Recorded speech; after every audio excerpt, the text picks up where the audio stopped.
Hello दोस्तों, नमस्कार। हमारे नए वीडियो में आपका स्वागत है। आज हम आपको नवोदय प्रवेश परीक्षा क्लास 9 के कुछ महत्वपूर्ण प्रश्नों को समझाने का प्रयास करेंगे। आज हम आपको नवोदय प्रवेश परीक्षा क्लास 9 में सामान्य विज्ञान के कुछ महत्वपूर्ण प्रश्नों को समझाएंगे। और आप लोगों को यदि हमारा वीडियो अच्छा लगे तो लाइक करें, शेयर करें और अपने साथियों के साथ शेयर करें और हमारे चैनल को सब्सक्राइब करें। आशा करते हैं ये वीडियो आपके लिए लाभकारी होने वाला है और इसी आशा के साथ चलते हैं और अपने इस वीडियो को शुरू करते हैं। तो सबसे पहला प्रश्न है, बल की सीजीएस इकाई है। बल की जो सीजीएस प्रणाली है उसकी इकाई जो है वो क्या है, ये हमें बताना है। तो बल की जो सीजीएस इकाई है वो डाइन है। ए ऑप्शन इसमें सही है। पास्कल नहीं है, जूल नहीं है और वाट भी नहीं है। तो 66वें प्रश्न के लिए हमारा ए ऑप्शन सही है। 67वें प्रश्न को देखेंगे, वस्तुओं के संपर्क में आने से उत्पन्न बल कहलाता है। जो वस्तुओं के संपर्क में आने से बल उत्पन्न होता है उस बल को हम संपर्क बल कहते हैं, ना असंपर्क बल, ना दुर्लभ बल, ना प्रबल बल। ठीक है, तो संपर्क में आने से जो बल उत्पन्न होता है उसे हम संपर्क बल कहते हैं। ठीक है, यदि किसी पर कोई बल ना लगे तो यदि किसी पर कोई बल ना लगे तो क्या आकार विकृति हो जाएगी, तेजी से मुड़ेगा, या तो विराम में होगा, या गति करेगा, या गति करना बंद कर देगा। तो 68वां जो हमारा ऑप्शन है, 68वां जो हमारा ऑप्शन है वो हमारा है सी ऑप्शन सही है। 68वें में सी, या तो विराम में होगा या गति करेगा। चलिए चलते हैं और समझते हैं अगले प्रश्न को किस प्रकार से। हमारा जो 69वां प्रश्न है उसमें कौन सा ऑप्शन सही है। तो हमारे स्वर बॉक्स में कंपित होने वाले भाग को क्या कहते हैं। हमारे स्वर बॉक्स में कंपित होने वाले भाग को क्या कहते हैं। वायु स्तंभ, कर्ण पल्लव, या वक्रज, या डोरी। तो जो हमारा होता है हमारे स्वर बॉक्स में कंपित होने वाला कहलाता है वो कहलाता है वाक रज्जु। क्या कहलाता है, वाक रज्जु। सी ऑप्शन सही होगा। सी वाले वृत्त को हमारे उत्तर पुस्तिका में पूर्ण रूप से वृत्त को काला करेंगे। 17वां प्रश्न देखते हैं और समझते हैं कौन सा ऑप्शन सही होगा। मानव हृदय 1 मिनट में 72 बार धड़कता है। इसकी आवृत्ति होगी 1.9 हर्टेज, 1.2 हर्टेज, 2.5 हर्टेज और डी ऑप्शन है 8.2 हर्टेज। तो इसका जो हमारा होगा 1.2 हर्टेज होगा। 17वें प्रश्न के लिए बी ऑप्शन सही होगा। अगला प्रश्न पढ़ेंगे, एक बच्चा अपनी माँ की आवाज़ पहचान लेता है, यह ध्वनि के किस अभिलक्षण द्वारा संभव हो पाता है। गुणता, तारत्व, प्रबलता या तीक्ष्णता। क्या होती है, गुणता। क्योंकि हर आवाज़ की अपनी एक अलग गुण होता है, तो वो उसके जो गुण होता है वो अलग होता है, इसलिए बच्चा अपनी माँ की आवृत्ति को, माँ की ध्वनि को पहचान लेता है। चलिए चलते हैं। आशा करते हैं ये वाला प्रश्न आपको समझ में आए होंगे और इसी आशा के साथ कुछ और महत्वपूर्ण प्रश्नों को हल करेंगे और आप लोगों को समझ में आएगा। 72वां प्रश्न है, ध्वनि के वेग संदर्भ में निम्न में से कौन सा कथन सत्य है। ध्वनि के वेग के संदर्भ में निम्नलिखित में कौन सा कथन सत्य है। यह माध्यम की आकृति पर निर्भर नहीं करता है। यह गैस में अधिकतम तथा द्रव्य में न्यूनतम होता है। यह ठोस में अधिकतम तथा द्रव्य में न्यूनतम होता है। यह ठोस में अधिकतम तथा गैस में न्यूनतम होता है। तो जो कथन सत्य है वो डी कथन सत्य है। यह ठोस में अधिकतम तथा गैस में न्यूनतम होता है। तो चलते हैं अगले प्रश्न को समझेंगे और 73वां प्रश्न पढ़ेंगे और उसका ध्यान से उत्तर ढूंढेंगे। तो निम्न में से कौन सा कथन सत्य नहीं है। गैस में ध्वनि तरंगे अनुदैर्घ्य होती हैं। जिन ध्वनि तरंगों की आवृत्ति 20 हर्ट्ज से कम होती है पराश्रव तरंगें कहलाती हैं। या सी ऑप्शन, ध्वनि तरंगों का आयाम अधिकतम होता है। या डी, उच्च श्रव्य आवृत्ति के साथ तीव्र ध्वनि तरंगें होती हैं। तो आप बता सकते हैं जो ऑप्शन इसमें गलत है, असत्य है, वो है बी, जिन ध्वनि तरंगों की आवृत्ति 20 हर्ट्ज से कम होती है वह पराश्रव तरंगें कहलाती हैं। नहीं, जो कि हमारा ऑप्शन बी सही है, क्योंकि गलत वाला पूछ रहा है तो बी ऑप्शन सही है। आदित्य प्रकाश स्रोत है चंद्रमा, सूर्य, ए और बी दोनों, या तारे। तो इसमें ऑप्शन हमारा सही होगा ए, चंद्रमा आदित्य प्रकाश का स्रोत है। 75वां प्रश्न देखेंगे, दीप्त प्रकाश का स्रोत है कांच, विद्युत बल्ब, चंद्रमा, इनमें से कोई नहीं।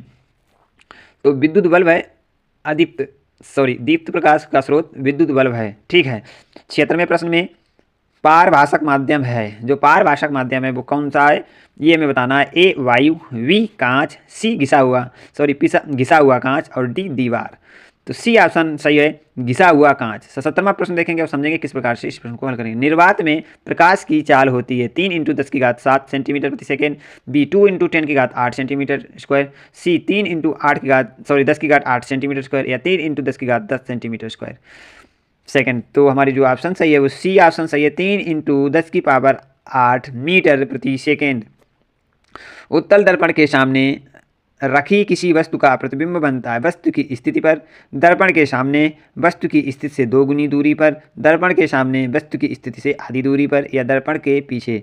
तो उत्तल दर्पण के सामने रखी हुई वस्तु का प्रतिबिंब दर्पण के पीछे बनता है। कहाँ बनता है? दर्पण के पीछे। अब 79वां प्रश्न है, चालक में धारा प्रवाह का कारण है। जो चालक में धारा प्रवाह का कारण है जो मुक्त इलेक्ट्रॉनों की गति, ए। बी है धनायन की गति, सी है प्रोटॉन की गति, और डी है न्यूट्रॉन की गति। तो ए ऑप्शन सही है, मुक्त इलेक्ट्रॉनों की गति। आशा करते हैं ये प्रश्न आपको समझ में आया होगा। इसी आशा के साथ 80वां प्रश्न पढ़ेंगे और इसको भी आंसर देने का प्रयास करेंगे। 2 कांच की छड़ें रेशम से रगड़ने के बाद स्वतंत्र रूप से लटकाई जाती हैं तो उनके मध्य बल होगा कौन सा? आकर्षण, प्रतिकर्षण, पहले आकर्षण और फिर प्रतिकर्षण, या उपरोक्त में कोई नहीं। तो आकर्षण बल होगा। 80वां के लिए हमारा जो प्रश्न सही, 80वां के लिए जो हमारा ऑप्शन सही होगा वो होगा बी, प्रतिकर्षण। 80वां के लिए जो हमारा ऑप्शन सही होगा वो बी होगा, ऑप्शन जो प्रतिकर्षण बल उत्पन्न होगा। ठीक है, तो चलते हैं 81वें प्रश्न के लिए और समझते हैं कौन ऑप्शन सही होगा। विद्युत ऊष्मक का तंतु बना होता है कॉपर का, जिंक का, आयरन का, या नाइक्रोम का। तो इसके लिए हमारा डी ऑप्शन सही है, नाइक्रोम का, जो कि हमारा सबसे शुद्ध ऑप्शन है, नाइक्रोम। अब पढ़ेंगे 82वां प्रश्न और समझेंगे किस प्रकार से इस प्रश्न को हल करेंगे। कृत्रिम उपकरण में कौन से सेल प्रयुक्त किए जाते हैं? कृत्रिम उपकरण में कौन से सेल प्रयुक्त किए जाते हैं? सौर सेल, सूक्ष्म सेल, डेनियल सेल, या वोल्टी सेल। तो सौर सेल का उपयोग कृत्रिम उपकरणों में किया जाता है। विद्युत धारा मापी जाती है प्रतिरोधक से, वोल्टमीटर से, धारा मापी से, या अमीटर से। तो 83वां प्रश्न के लिए डी ऑप्शन सही, अमीटर से। निम्नलिखित में से कौन सा उपकरण कार्य करने के लिए विद्युत धारा पर निर्भर करता है? निम्नलिखित में से कौन सा उपकरण कार्य करने के लिए विद्युत धारा पर निर्भर करता है? माइक्रोवेव, केरोसिन लैंप, बायोगैस संयंत्र, या सोलर कुकर। तो माइक्रोवेव ओवन। 84वें का डी ऑप्शन सही है। निम्नलिखित में से कौन विद्युत का स्रोत नहीं है? निम्नलिखित में से कौन विद्युत का स्रोत नहीं है? विद्युत जनित्र, रेडियो, बैटरी, या विद्युत सेल। तो इसमें बी ऑप्शन सही, रेडियो है। 50वें प्रश्न के लिए अब 86वां प्रश्न देखेंगे, समझेंगे कौन सा ऑप्शन इसका सही। जब एक क्षण चुंबक को 2 बराबर भागों में बांटा जाता है तो प्रत्येक टुकड़े के ध्रुव शक्ति होती है दोगुनी, आधी, शून्य, समान। तो समान होती है। जब भी कोई बराबर टुकड़ा तोड़ा जाएगा तो उसमें बराबर टुकड़े 2 करो चाहे 3 करो, उसमें समान ही शक्ति होगी। चुंबक का वह सिरा जो भौगोलिक उत्तर की ओर संकेत करता है वो कहलाता है उत्तरी ध्रुव। ठीक है, चुंबक तो उत्तरी तरफ जो करेगा वो उत्तरी ध्रुव का। चुंबक बनाए जा सकते हैं लोहे एवं इनके मिश्रण धातु से, एल्युमिनियम एवं इनकी मिश्र धातु से, कॉपर एवं इनके मिश्र धातु से, या ए और बी दोनों से। तो इसका जो ऑप्शन हमारा सही है वो हमें बताना है किससे बनाए जा सकते हैं। तो चुंबक बनाए जा सकते हैं, ए ऑप्शन, लोहे एवं इनके मिश्र धातुओं से। तो ए ऑप्शन सही होगा। अब 89वां प्रश्न देखेंगे और समझेंगे कौन सा इसका ऑप्शन सही होगा। स्थायी चुंबक बनाने के लिए कौन सा पदार्थ नरम लोहे से बेहतरीन है? स्टील, क्रोमियम, कॉपर, या निकिल। स्थायी चुंबक बनाने के लिए कौन सा पदार्थ नरम लोहे से बेहतरीन है? स्टील, क्रोमियम, कॉपर, या निकिल। तो 89वें में हमारा ए ऑप्शन स्टील सही होगा। अब हम देखेंगे 90वां प्रश्न। किसी क्षण चुंबक के 2 बराबर टुकड़े करना वैसे ही है जैसे एक परिनालिका को काटना, जिससे हमें 2 छोटी परिनालिका मिल जाती हैं। इनके चुंबकीय क्षेत्र अपेक्षाकृत क्षीण होते हैं, अपेक्षाकृत सबल होते हैं, या समान रहते हैं, या ए और बी।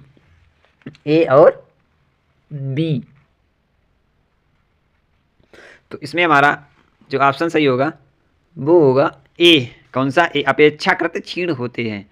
ठीक है, किसी क्षण चुंबक के 2 बराबर टुकड़े करना वैसे ही है जैसे एक परिनालिका को काटना, जिससे हमें 2 छोटी परिनालिकाएं मिल जाती हैं जिनके चुंबकीय क्षेत्र अपेक्षाकृत क्षीण होते हैं। तो ए ऑप्शन सही है, जो हमारा है ऑप्शन ए। ठीक है, 91वें प्रश्न में देखेंगे। निम्नलिखित में से कोयले के किस रूप में कार्बन की प्रतिशतता सबसे कम होती है?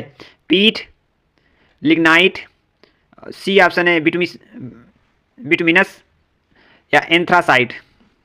तो ए ऑप्शन इसका सही है, पीट में सबसे कम कोयला में कार्बन की मात्रा होती है, जो कि ए ऑप्शन हमारा सही है। और अब देखेंगे अगले कुछ प्रश्न जो हमारे बचे हुए लगभग 8 प्रश्न, उन्हें हम समझेंगे और किस प्रकार से ऑप्शन होते हैं तो उन्हें हम समझेंगे। ठीक है, अब देखें कोयला का शुद्धतम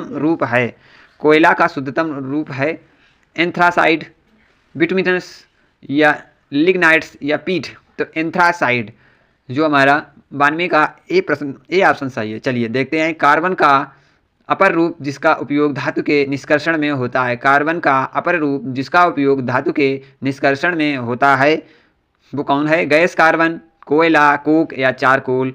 तो इसमें जो हमारा कार्बन का अपर रूप जिसका उपयोग धातु के निष्कर्षण में होता है वह है कोक। कोक का यूज कार्बन के निष्कर्षण के रूप में किया जाता है। तो सी ऑप्शन इसका सही होगा। अब देखते हैं 94वें प्रश्न को। कास्ट चारकोल, कास्ट माने होती है लकड़ी, कास्ट चारकोल के कौन से गुण के कारण यह गैस मास्क बनाने के लिए उपयुक्त है? 94वें प्रश्न के लिए, 94वें प्रश्न के लिए जो ऑप्शन हमारा है वो कौन सा सही होगा? कास्ट चारकोल के कौन से गुण के कारण यह गैस मास्क बनाने के लिए उपयुक्त होती है? काला रंग, छिद्रक अवस्था, अच्छा अवशोषक या पानी से भरी। तो सी ऑप्शन सही होगा, अच्छा अवशोषक के कारण हमारा उपयुक्त होता है। चलिए 95वें प्रश्न को देखेंगे। बीज बोने की आधुनिक विधि है कीप द्वारा, सीड ड्रिल, हल द्वारा या टिलिंग। तो 95वें प्रश्न के लिए ऑप्शन हमारा सही है सीड ड्रिल। जो बीज बोने की आधुनिक विधि है वो सीड ड्रिल है, ऑप्शन बी सही है। आइए चलते हैं अब 96वें प्रश्न की तरफ। समझेंगे निम्नलिखित में से किसमें नियमित कोशिका संरचना का अभाव होता है?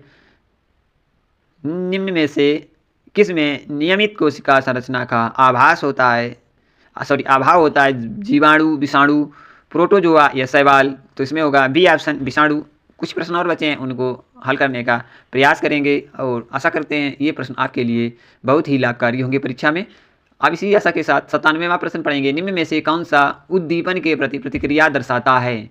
निम्न में से कौन सा उद्दीपन के प्रति प्रतिक्रिया दर्शाता है? केंचुआ, मानव, चाकू, ए और बी दोनों। तो 97 के लिए जो ऑप्शन हमारा सही है डी।